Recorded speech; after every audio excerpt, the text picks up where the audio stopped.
Between 1945 and 1950, 5 people vanished in the forests of Vermont's Bennington Triangle, never to be seen again.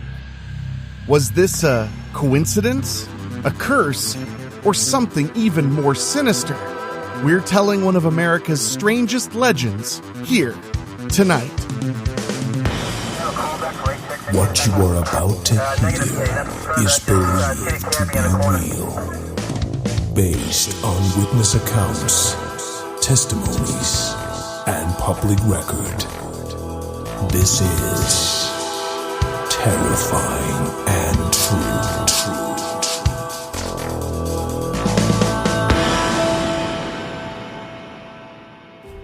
My friends, what is it about triangles?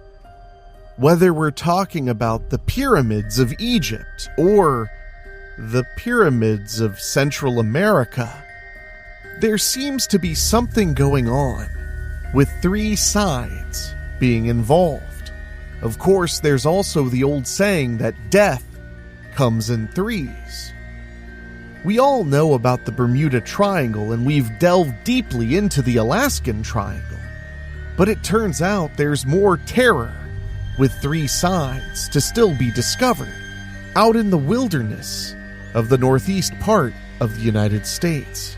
So tonight we're diving into these strange disappearances and what could have caused them, and so much more after this.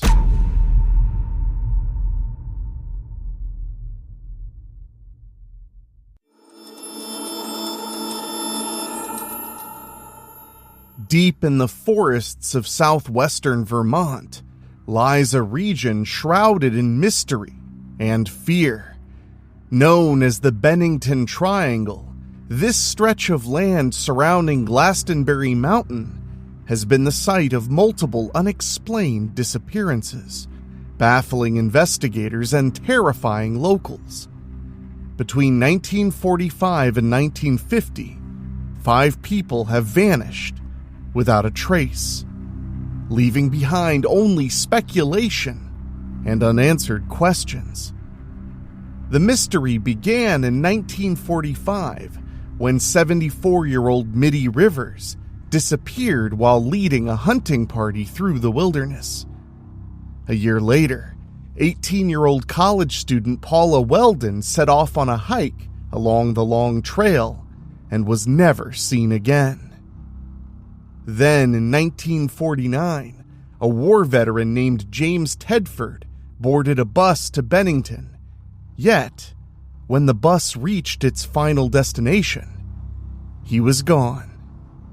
The disappearances escalated in 1950, first with 8-year-old Paul Jepson, who vanished from his family's truck, and then with 53-year-old Frida Langer, who disappeared during a hike, only for her body to be found months later in an area that had already been thoroughly searched. To this day, no solid evidence has surfaced to explain these vanishings. Theories range from the work of a hidden predator to the treacherous terrain of Glastonbury Mountain itself. Others believe something more sinister is at play. An ancient curse, strange atmospheric phenomena, or even supernatural forces. The Bennington Triangle remains one of America's most enduring unsolved mysteries. How could 5 people vanish in the same area under such strange circumstances? And more chillingly, could it happen again? The Bennington Triangle, centered around Glastonbury Mountain in Vermont, has long been associated with strange and unexplained occurrences. Reports of UFO activity, sightings of a Bigfoot-like creature, eerie lights, and mysterious sounds have all contributed to the area's ominous reputation. Most notably, 5 individuals vanished without a trace between the 1940s and 1950s, adding to the region's mystery. According to Native American lore, the area is said to be cursed, and the indigenous people had long regarded Glastonbury Mountain with deep caution. Their legends warned of an ominous force lurking within the land, a belief reinforced by strange disappearances over the years. Local Native American tribes, particularly the Algonquins, avoided the area due to an old legend about a malevolent stone hidden within the mountains. According to the story, this rock had the ability to open up and swallow anyone who stepped on it, causing them to vanish forever. Whether this tale was based on real experiences or served as a symbolic warning remains uncertain. However, the number of disappearances within the region only strengthened fears that something was inherently dangerous about Glastonbury Mountain and its surroundings. The term Bennington Triangle was coined in 1992 by New England author Joseph A. Citro, who extensively studied Vermont's folklore and paranormal history. While conducting research, Citro noticed a pattern of disappearances and unexplained events in the area. His theory, which blended fact with elements of local legend, brought widespread attention to these strange occurrences. Citro further popularized the concept in books such as Shadow Child, where he dedicated chapters to discussing the disappearances and eerie folklore surrounding Glastonbury Mountain. He also noted similarities between this region and the Bridgewater Triangle in southeastern Massachusetts, another area infamous for supernatural phenomena. The landscape of the Bennington Triangle is rugged and isolated, with dense forests surrounding the abandoned ghost towns of Glastonbury and Somerset. The triangle also includes the nearby towns of Bennington, Woodford, and Shaftesbury, all of which have been linked to mysterious events.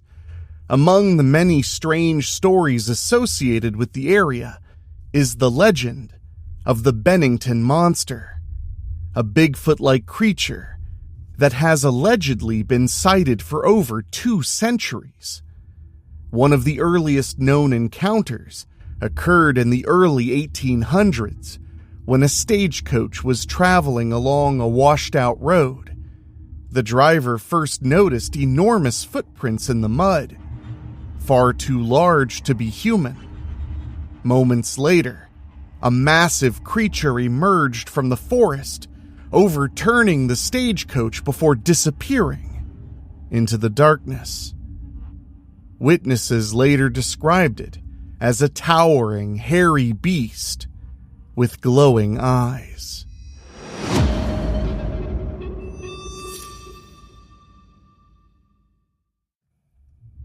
While reports of strange activity in the Bennington Triangle date back centuries, the disappearances of multiple people in the mid-20th century drew widespread concern. Even before the infamous cases of 1945 through 1950, people had already begun vanishing under peculiar circumstances. One such case occurred in 1943, when a hunter named Carol Herrick went missing northeast of Glastonbury's ghost town. 3 days later, his body was found under bizarre conditions, surrounded by massive, unexplained footprints. According to reports, Herrick had been squeezed to death, though what could have inflicted such strange injuries remains a mystery. This eerie case set the stage for what would soon be known as the Bennington Disappearances. Although the region had already seen numerous unexplained vanishings, the 5 cases that occurred between 1945 and 1950 became the most well-documented and perplexing of them all. These incidents not only deepened the mystery surrounding Glastonbury Mountain, but also cemented the Bennington Triangle's place in paranormal lore. Theories have ranged from natural causes, such as the rugged terrain and unpredictable weather, to more unsettling possibilities, including the supernatural forces long feared by Native Americans.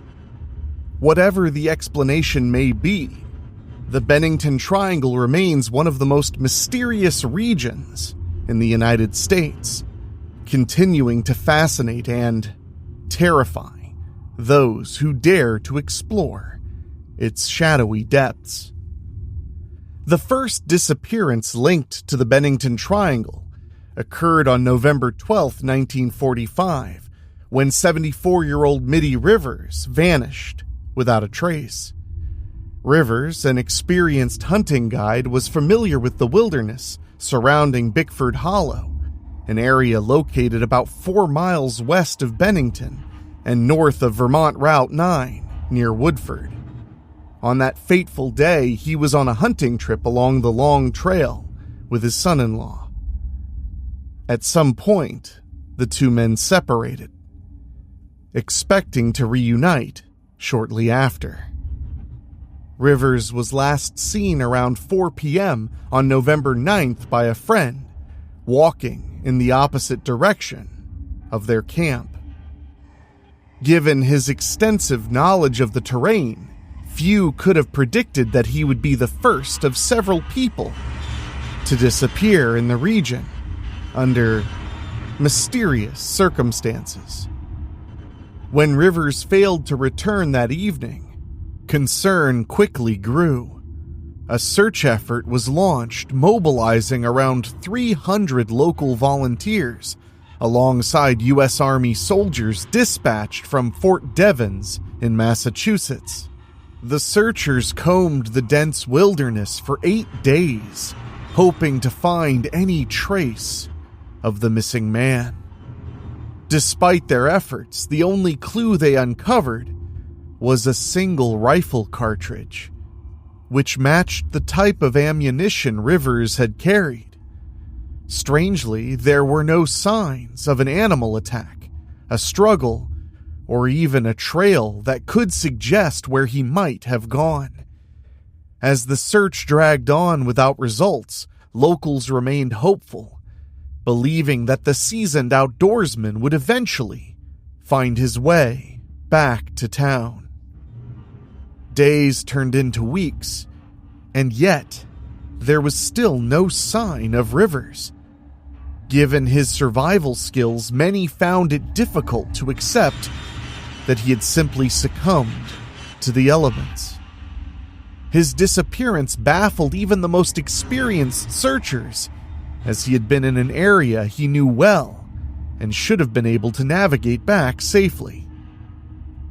The case became even more unsettling because there were no tracks, personal belongings, or any evidence indicating what had happened to him.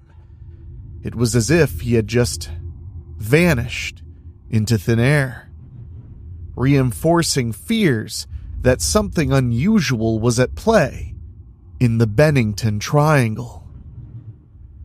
As time passed, any lingering hope of finding Rivers alive faded.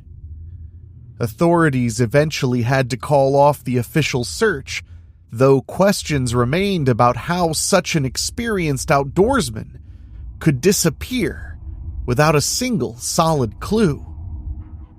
Some speculated that he might have suffered a sudden medical emergency or fallen into a hidden crevice, while others wondered if he had been deliberately avoiding detection. However, none of these theories could fully explain the eerie lack of evidence.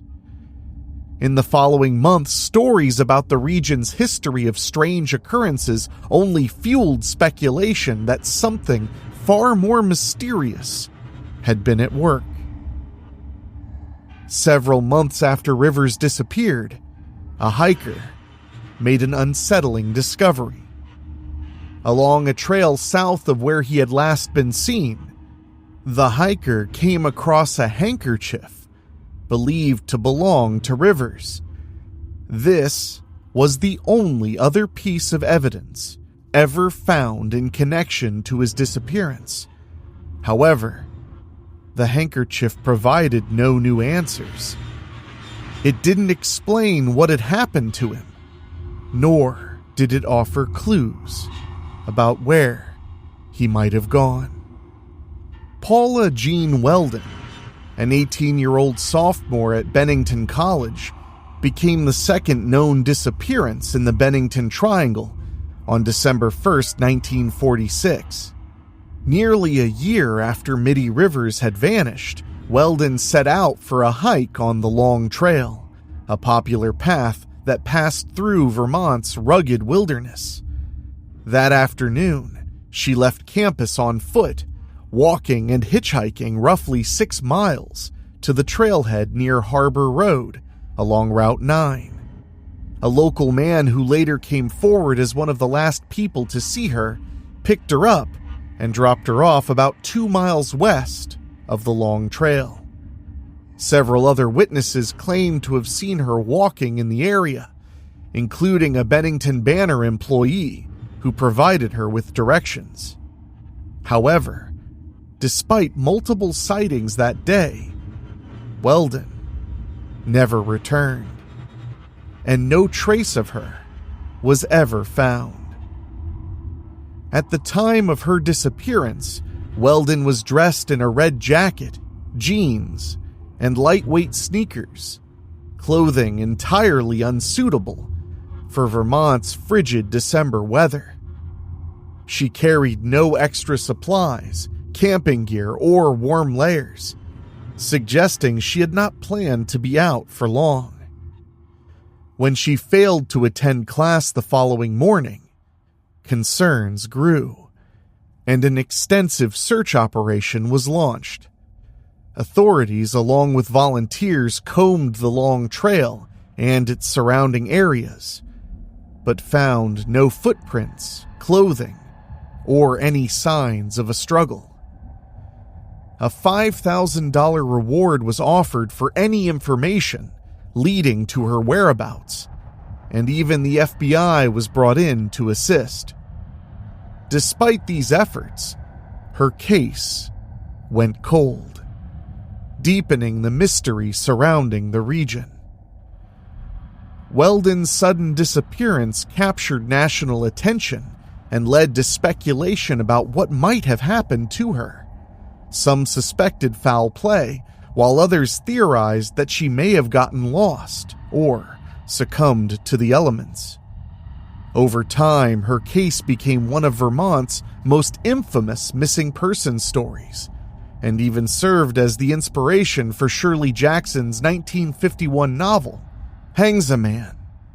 Yet despite decades of speculation and theories, no credible evidence has ever surfaced to explain her fate, making her one of the most baffling cases associated with the Bennington Triangle.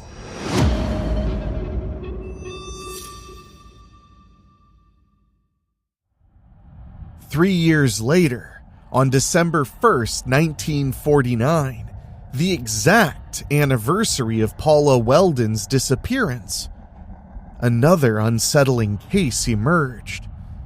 James Tedford, a 68-year-old World War I veteran and resident of the Vermont Soldiers' Home in Bennington, vanished under mysterious circumstances while traveling by bus. Tedford had been visiting family in St. Albans, Vermont, and they accompanied him to the local bus station, where they watched him board and depart for Bennington. He was later seen at the Burlington Depot, where he had a brief conversation with an acquaintance before catching his connecting bus home.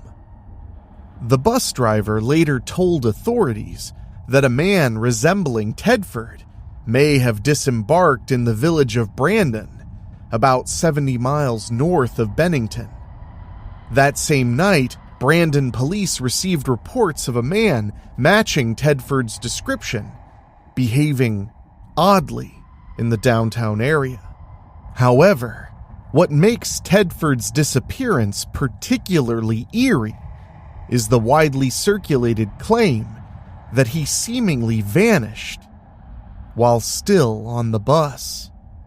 Passengers on the Bennington-bound bus recalled seeing him in his seat when the journey began. But by the time the bus reached its final destination, he was gone.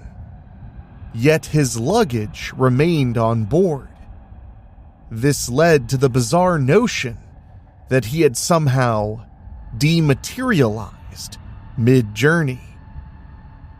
Although later reports suggest Tedford may have suffered from mental illness and was deeply unhappy about returning to Bennington, no concrete evidence ever explained his disappearance. His family described him as despondent, but there was no indication of where he might have gone after boarding the bus. Some researchers argue that the idea of him vanishing into thin air is, well, an exaggeration, pointing to gaps in the timeline between when he was last seen and when he was officially reported missing. Nonetheless, no trace of him was ever found, adding yet another perplexing case to the growing legend of the Bennington Triangle. The disappearance of 8-year-old Paul Jepson on October 12, 1950, added yet another tragic mystery to the triangle. Paul had been playing in his family's pickup truck while his mother tended to pigs at the dump where they lived and worked. She left him unattended for approximately 30 minutes, and when she returned around 4 p.m., he was gone. His mother initially assumed he had wandered off, but after an immediate search of the area turned up nothing, she reported him missing. The search quickly escalated, drawing in hundreds of volunteers, police officers, and even bloodhounds to scour the area for any sign of Paul. The bloodhounds picked up Paul's scent and followed it toward Glastonbury Mountain, but the trail abruptly ended at a nearby crossroads. This led investigators to speculate that he may have been abducted by a passing motorist. However, with no witnesses or evidence to support this theory, the case remained open-ended. Rain had fallen that day, possibly washing away any additional tracks or clues. Paul's father suggested that searchers could have missed him in the woods because his brown and tan clothing blended in with the autumn leaves. Adding to the eeriness, Paul had reportedly spoken about going to the mountains in the days leading up to his disappearance, fueling speculation that he may have wandered into the wilderness on his own. Despite the extensive search, no trace of him was ever found, and his fate remains unknown. Just 16 days later, on October 28, 1950, 53-year-old Frida Langer became the final person we know of to vanish under mysterious circumstances in the Bennington Triangle. Langer was camping near Glastonbury Mountain with her family when she and her cousin Herbert Elsner set out on a short hike near the Somerset Reservoir. However, after slipping into a stream and soaking her clothes, Langer decided to return to camp to change, while Elsner waited. It was a short distance, only a few hundred yards, yet she never made it back. After waiting for a considerable time, Elsner returned to the campsite, expecting to find her there. But she was nowhere to be seen. Langer's disappearance triggered an exhaustive search effort involving over 400 people, including police officers, volunteers, firefighters, soldiers, and even aircraft scanning the region. However, despite their efforts, no trace of her was found, and the search was eventually called off. The case took an even more unsettling turn 7 months later, on May 12, 1951, when Langer's body was discovered near the Somerset Reservoir, an area that had already been thoroughly searched. Given the advanced state of decomposition, authorities were unable to determine her cause of death. How her remains ended up in a previously scoured location remains a truly baffling question, one which simply deepens the mystery surrounding her fate. Unlike with the other disappearances in the Bennington Triangle, Langer's was the only case where a body was eventually recovered. However, it provided no clear answers.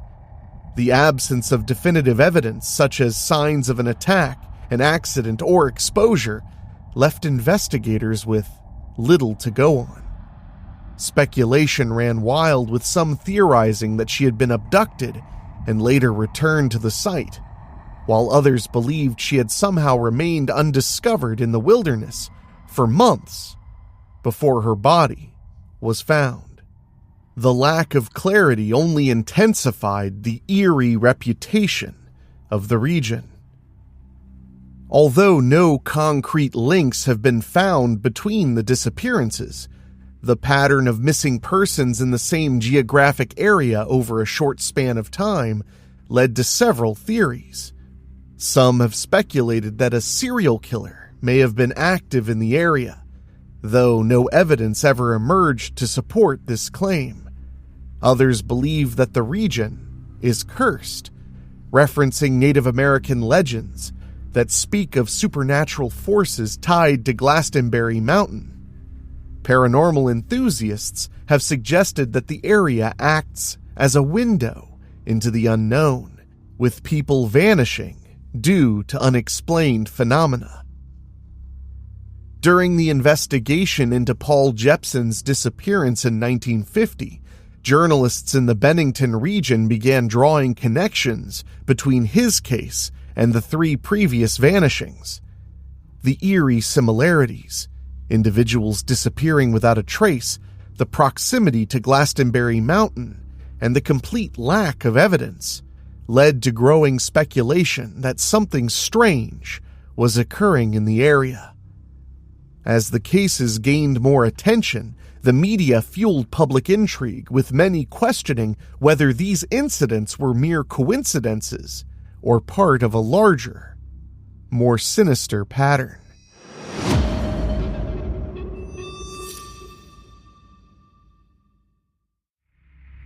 By November 1950, the mystery surrounding the disappearances had gained enough traction for the Bennington Evening Banner to publish an article which compared the region to a lost horizon. The reference was drawn from James Hilton's 1933 novel, which tells the story of people lost in a mystical and remote area of Tibet. The implication was clear. The Bennington Triangle was beginning to take on a legendary status, shrouded in intrigue, folklore, and fear. With no bodies, except for Frida Langer's, and no concrete evidence to explain the vanishings, theories ranging from the paranormal to the supernatural managed to gain traction. Over the years, these disappearances have continued to capture public imagination, making their way into books, documentaries, and podcasts. One of the most notable retellings of the events came in episode 67 of the popular podcast Lore, a show dedicated to uncovering eerie and unexplained historical events. Titled The Redcoats, the episode delved into the Bennington Triangle, examining the disappearances and the local legends that have grown around them. Through careful narration and masterful storytelling, Lore helped introduce the mystery to a new generation of listeners, fascinated by unsolved cases. In addition to podcasts and articles like this, the Bennington Triangle has also been featured in television series that explore haunted and mysterious locations. The Travel Channel's Most Terrifying Places in America dedicated a segment to the region in its 2018 episode titled Unnatural World. This episode explored not only the documented disappearances, but also the local lore surrounding the area. Among the legends discussed was the so-called Bennington monster, a Bigfoot-like creature that some believe roams the wilderness of Glastonbury Mountain. According to local stories, this towering, hairy beast may have played a role in the disappearances, either by abducting victims or causing them to flee into the dense forest, never to return. Despite being dismissed by skeptics as mere folklore, the idea of the Bennington monster has persisted over the decades. Some locals claim to have seen large, shadowy figures moving through the woods, while others report hearing strange noises that cannot be easily explained. Whether these accounts are exaggerations, misidentifications, or evidence of something truly unusual, they continue to add to the aura of mystery surrounding the Bennington Triangle. The region has become a hotspot for paranormal investigators, cryptid enthusiasts, and those simply drawn to the unexplained. In the end, the disappearances within the Bennington Triangle left behind a haunting mystery. Though theories have emerged over the years, from serial killers to supernatural forces, no definitive answers have ever been found. The lingering questions surrounding these cases have left an undeniable mark, not just on the families of those who vanished, but on the entire region. Investigators, researchers, and locals continue to be captivated by the eerie history of Glastonbury Mountain, unable to shake the unsettling sense of the unknown. Even as time moves forward, the mystery remains unsolved, leaving the world to wonder what truly happened to those who disappeared, and will the secrets of the Bennington Triangle ever be uncovered? Terrifying and True is narrated by Enrique Couto. It's executive produced by Rob Fields, Mark Shields, and Bobbletopia.com, and produced by Dan Wilder, with original theme music by Ray Mattis. If you have a story you think we should cover on Terrifying and True, send us an email at weeklyspooky@gmail.com. And if you want to support us for as little as $1 a month, go to weeklyspooky.com/join. Your support for as little as $1 a month keeps the show going. And speaking of, I want to say an extra special thank you to our Patreon podcast boosters, folks who pay a little bit more to hear their name at the end of the show. And they are Kate and Lulu, Jessica Fuller, Johnny Nix, Jenny Green, Amber Hansford, Brent McCullough, Karen Ouimet, Jack Kerr, and Craig Cohen. Thank you all so much, and thank you for listening. We'll see you all right here next time on Terrifying and True.